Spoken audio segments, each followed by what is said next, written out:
Hi friends, welcome back to MeenusTasteofhome. ഇന്ന് നമുക്ക് വളരെ എളുപ്പത്തിൽ വീശിയടിച്ച പൊറോട്ട എങ്ങനെയാണ് തയ്യാറാക്കുന്നതെന്ന് നോക്കാം.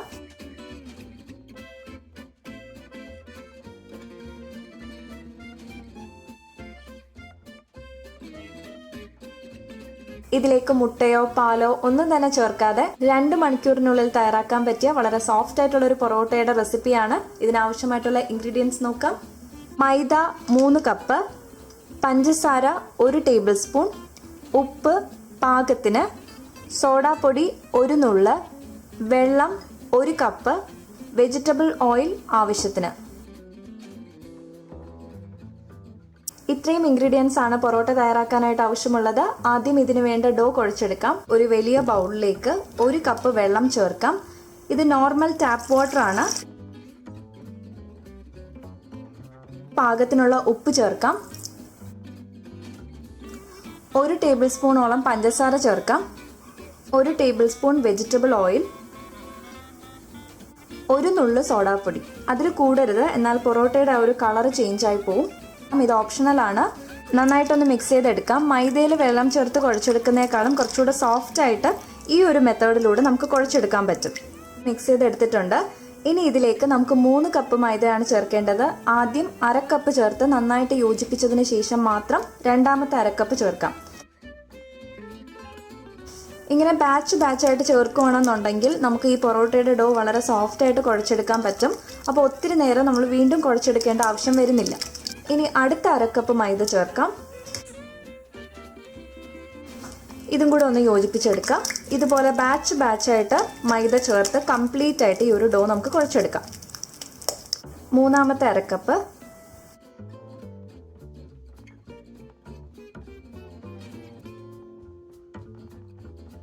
ഇതുപോലെ നല്ല സ്മൂത്ത് ആയിട്ട് വരും. ഇനി അടുത്ത 1/2 കപ്പ് മൈദ ചേർക്കാം. അതായത് നാലാമത്തെ 1/2 കപ്പ് മൈദ ചേർക്കാം. ഇതും കൂടെ ഒന്ന് യോജിപ്പിച്ചെടുക്കാം.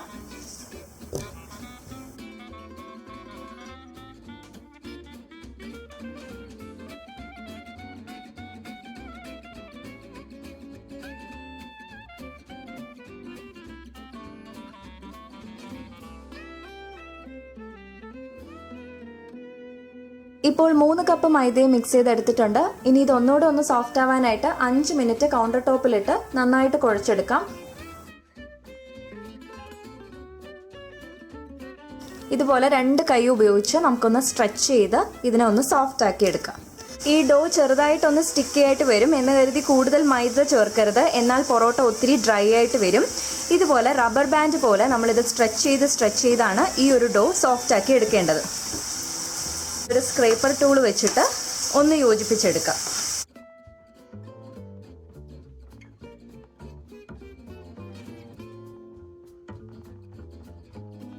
അഞ്ച് മിനിറ്റ് ഇതുപോലെ കുഴച്ചു കഴിഞ്ഞാൽ നല്ല സോഫ്റ്റ് ആയിട്ടുള്ളൊരു ഡോ ആയിരിക്കും നമുക്ക് കിട്ടുന്നത്.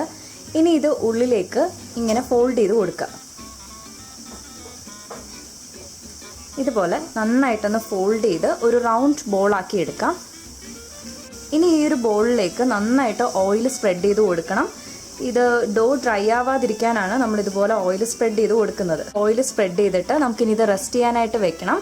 ഒരു നനഞ്ഞ ടവൽ വെച്ചിട്ട് കവർ ചെയ്ത് വെക്കാം. ഇതൊരു ഇമ്പോർട്ടൻറ്റ് സ്റ്റെപ്പാണ്. ഡോ ഡ്രൈ ആവാതിരിക്കാനായിട്ടാണ് ഇതുപോലെ നനഞ്ഞ ടവൽ വെച്ചിട്ട് ഒന്ന് കവർ ചെയ്ത് വെക്കുന്നത്. ഇനി 1/2 മണിക്കൂർ ഇത് റെസ്റ്റ് ചെയ്യാനായിട്ട് വെക്കാം. 1/2 മണിക്കൂർ കഴിഞ്ഞിട്ടുണ്ട്. ഇനി ഇതിൽ നിന്നും ചെറിയ ബോളാക്കി എടുക്കാം.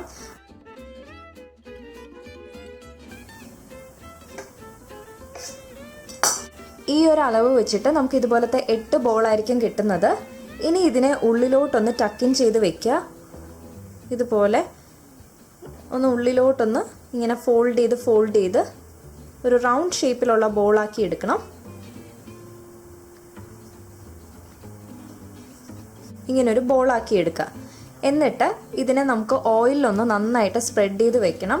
ഇത് ഡ്രൈ ആവാതിരിക്കാനാണ്. ഇതുപോലെ ബാക്കിയുള്ള എല്ലാ ബോളും നമുക്ക് ചെയ്തെടുക്കാം.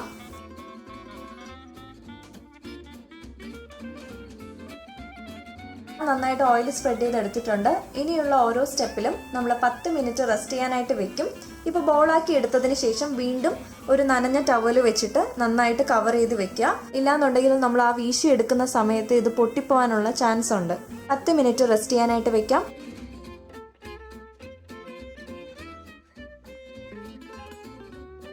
ആദ്യം കൗണ്ടർ ടോപ്പിൽ കുറച്ച് ഓയിൽ ഒന്ന് നന്നായിട്ട് സ്പ്രെഡ് ചെയ്തെടുക്കാം. ഈ പൊറോട്ടയൊക്കെ തയ്യാറാക്കുമ്പോൾ കുറച്ച് ഓയിൽ അധികമായിട്ട് വേണ്ടി വരും, എന്നാലാണ് കറക്റ്റ് പെർഫെക്ഷൻ നമുക്ക് കിട്ടുള്ളൂ.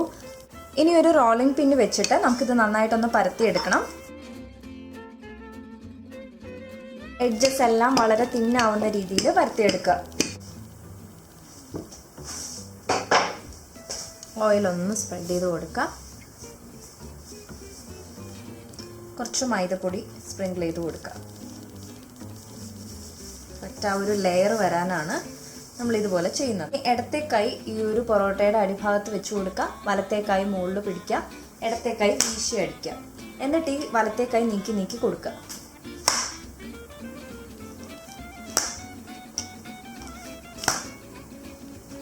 ഇതുപോലെ നമ്മുടെ വിരൽ കാണുന്നത് വരെ നന്നായിട്ട് സ്ട്രെച്ച് ചെയ്ത് വീശി അടിക്കാം. ഇപ്പോൾ നമുക്ക് 2 പൊറോട്ട ആക്കണമെങ്കിൽ ഒരു നൈഫ് വെച്ചിട്ട് ഇതിൻ്റെ നടുക്കോട്ടൊന്ന് കട്ട് ചെയ്തിട്ട് ചുറ്റിയെടുക്കുക.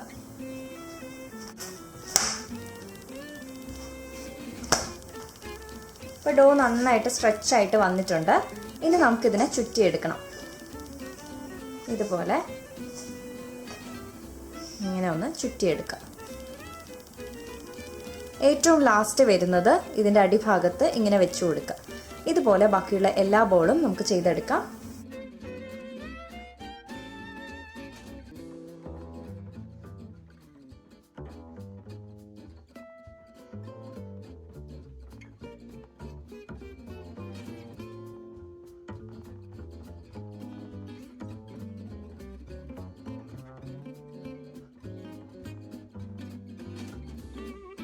ഇനി ഈ ചുറ്റി വെച്ചിട്ടുള്ള ബോളും നമുക്കൊരു നനഞ്ഞ തുണി വെച്ചിട്ട് വീണ്ടും 10 മിനിറ്റ് ഒന്ന് കവർ ചെയ്ത് വെക്കാം. ഇത് ആ ലെയറൊക്കെ ഒന്ന് നന്നായിട്ട് സെറ്റ് ആവുന്നതിനായിട്ടാണ് ഇങ്ങനെ ചെയ്യുന്നത്.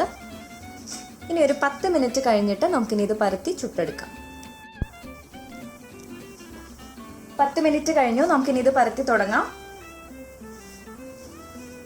ഓയിൽ ചെറുതായിട്ടൊന്ന് സ്പ്രെഡ് ചെയ്തെടുക്കാം.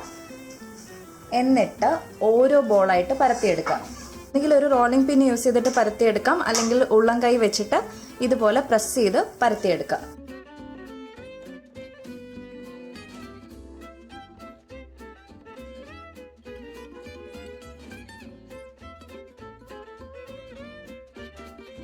ഇനി ഓരോ പൊറോട്ട പരത്തുന്നതനുസരിച്ച് നമുക്ക് ചുട്ടെടുക്കാം. ഇത് പരത്തിയെടുക്കുന്ന ടൈമും ഈ ഡോ നന്നായിട്ടൊന്ന് കവർ ചെയ്ത് വെക്കണം. പാൻ ഇപ്പോൾ ചൂടായിട്ടുണ്ട്.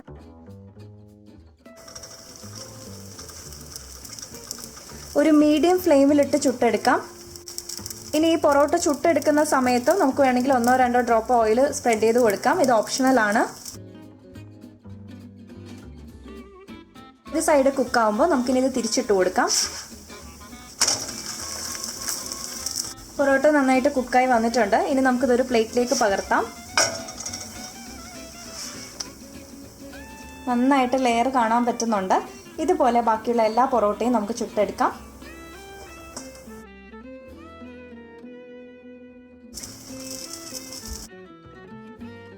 സൈഡ് കുക്കായിട്ടുണ്ട്.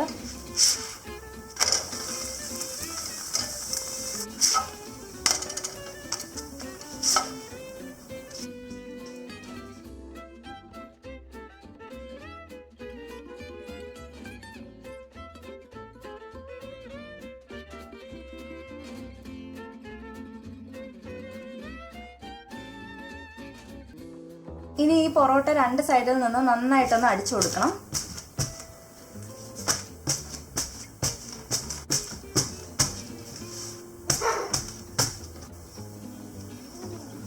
കണ്ടോ, ഇതിന്റെ ആ ഒരു ലെയർ ഒക്കെ നന്നായിട്ട് ഇളകി വന്നിട്ടുണ്ട്.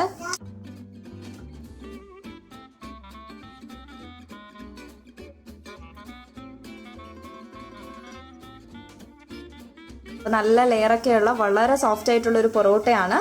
ഇതിന്റെ കൂടെ ഞാൻ ചില്ലി ബീഫാണ് സെർവ് ചെയ്യുന്നത്. ഇത് കൂടാതെ ചില്ലി ചിക്കൻ, ചിക്കൻ കറി, അതുപോലെ ബീഫ് ഉലർത്തിയത്, ഇതിന്റെയൊക്കെ റെസിപ്പി ഞാൻ നേരത്തെ അപ്ലോഡ് ചെയ്തിട്ടുണ്ട്. അപ്പോൾ അത് കാണുന്നതിനായിട്ടുള്ള ലിങ്കും ഞാൻ ഈ വീഡിയോയുടെ ഡിസ്ക്രിപ്ഷൻ ബോക്സിൽ കൊടുക്കുന്നുണ്ട്. അപ്പോൾ നിങ്ങൾ എല്ലാവരും ട്രൈ ചെയ്ത് നോക്കുക. Bye bye and thank you for watching.